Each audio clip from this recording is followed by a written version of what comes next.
Et bonjour à tous. Aujourd'hui, je vais vous parler du peeling. Donc, le peeling, il y a plusieurs composantes, plusieurs produits. On va travailler la peau avec une agression localisée. Je vous ferai une autre vidéo où je vous expliquerai les différents types de peeling et les différentes profondeurs de peau qu'on va atteindre. Là, je voulais vous parler du concret, le moment où on va faire le peeling. Je vous ai donc déjà reçu au préalable, on a établi des devis, on a expliqué les risques, ce qu'il faut faire après, le protocole. Je vous ai montré les avant-après pour que vous compreniez un petit peu ce que j'attends de ce peeling et de ce qui va se passer. Ça, c'est fait. Et on arrive au jour J où on va pouvoir, au sein du cabinet, faire ce peeling.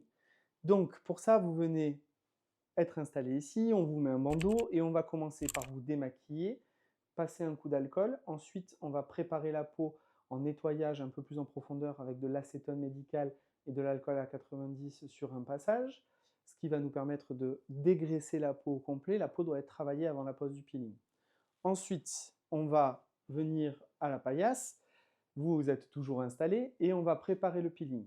Donc, on prépare le peeling. Je travaille par exemple sur le pain control pour un peeling moyen de chez SkinTech.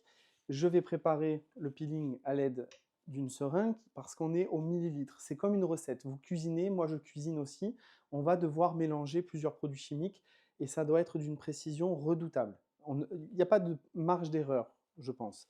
Et on va ce dosage, on a une marge de recette, une marge de manœuvre à travailler. On peut travailler, si on est expert et qu'on a eu beaucoup d'expérience avec le peeling, travailler plus ou moins sur cette proportionnalité. Mais ça, au début, clairement, on va attendre d'être expert pour savoir un petit peu comment préparer ce produit. On va le préparer dans la cupule. Nous allons travailler avec des cotons-tiges, donc ça n'est pas violent du tout. On passe au coton-tige sur le visage. Et je vous montre mon arme secrète, qui sera votre meilleur ami, le ventilateur. Effectivement, ça chauffe. On a un ventilateur qui a l'avantage d'être facile à tenir en main et qui va avoir une, deux, trois, quatre vitesses. Quand vous arrivez à cette vitesse, je sais qu'il est temps que ça finisse un petit peu. Et après, ça s'arrête. Donc, je vais passer les couches successives.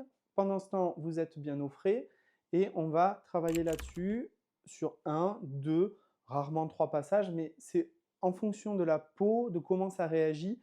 Votre traitement ne peut pas être le traitement d'une autre, ça va être très dépendant de vous. Et moi, en tant que médecin, je dois reconnaître les signes qui vont me donner le résultat. Est-ce que je suis arrivé au résultat que je cherchais, à la réaction de peau? Et en ce domaine, il y a un arc-en-ciel de réactions, donc il va falloir vraiment plusieurs années pour se perfectionner à la pratique du peeling.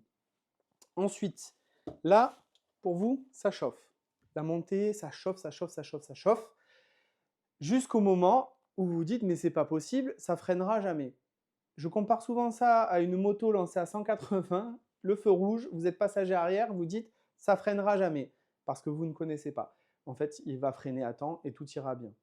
Mais tout ce qui est acide se corrige et se contre par une base.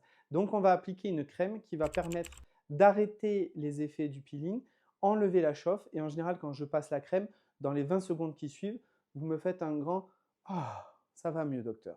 Et à ce moment-là, on finit le soin, on finit de mettre la crème.